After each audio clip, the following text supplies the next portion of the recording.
alim, nabi, rasul, kenapa mereka minta hidayah? Kalau yang jahil sudah, yang baru separuh ilmu sudah, yang sudah berilmu tidak beramal sudah, yang meyakini yang batil sudah. Sekarang kita tanya, kenapa Nabi tetap minta hidayah? Kalau 4 tadi menceritakan tentang diri kita, tapi kalau kemudian yang kelima, kenapa Nabi dan orang-orang solih yang mengikuti jalan para Nabi, yaitu para sahabat, para tabi'in, dan kita yang berusaha untuk mengikuti mereka, ridwanullah alaihim, kenapa kita masih tetap minta hidayah? Karena belum tentu apa yang antum dapatkan kalau sudah benar itu menjamin antum itu meninggal dalam keadaan itu. Kita apa pernah menjamin bahwasanya kita akan mati husnul khatimah dalam keadaan iman? Siapa yang menggaransi iman kita? Tidak ada. Minta hidayah supaya Allah itu memberikan istiqomah setelah kita dapat ilmu yang benar. Bukankah Allah menunjukkan lembaran-lembaran kehidupan sejarah, banyak orang yang mereka itu bertabur iman di awal kehidupan, tetapi mereka matinya murtad. Bal'am bin Ba'urah, apa kurangnya Bal'am bin Ba'urah? Hidup pada zaman Nabi Musa, di mana doanya dikabulkan oleh Allah setiap waktu-waktu yang sempit dan terdesak. Sampai Malik bin Dinar berkata, "Kana mujabud da'wah fi syada'id." Kalau sudah bicara tentang Bal'am bin Ba'urah, Masya Allah, doanya selalu dikabulkan oleh Allah dalam keadaan genting. Kata Malik bin Dinar rahimahullahu ta'ala ketika menafsirkan surat Al-A'raf 175. Tapi matinya murtad. Rajal Unfuah, sahabat Nabi, dipuji oleh Abu Bakar, dipilih oleh Abu Bakar untuk menjadi delegasi sunnah, mendakwahkan kepada Musailamah al-Kadzdzab. Matinya beriman, murtad. Ubaidillah bin Jahsy yang pernah menyelamatkan kehidupan agamanya sampai ke Habasyah.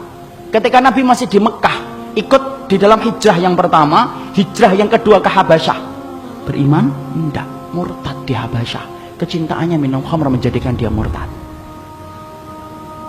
Seorang muadzin yang diceritakan oleh Imam Qurtubi, murtad ketika kemudian tergiur dengan pesona seorang wanita yang dia lihat ketika adzan di tempat yang tinggi.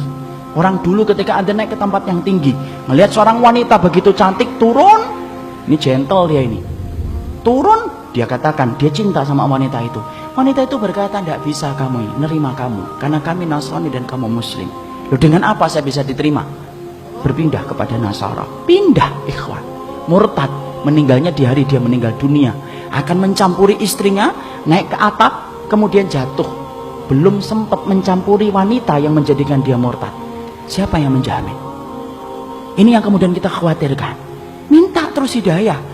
Kenapa kita minta hidayah walaupun kita itu sudah memelihara jenggot, sudah kemudian ngaji, istri kita sudah kemudian berhijab yang syar'i, kegiatan kita sering datang ke kajian ilmu, bertemunya kita dengan orang yang solih, terus kita menjaga hangatnya iman. Tapi kenapa kita tetap minta hidayah walaupun ikhtiar sudah kita lakukan?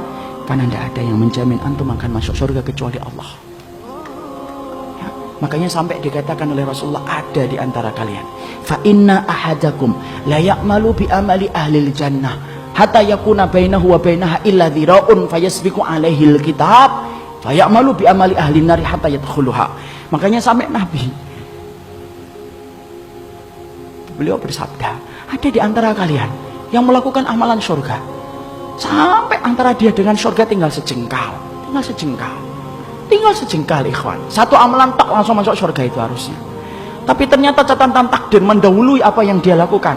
Lalu kemudian di akhir kehidupannya melakukan amalan penduduk neraka hatta yadkhuluha, sampai dia masuk ke neraka itu.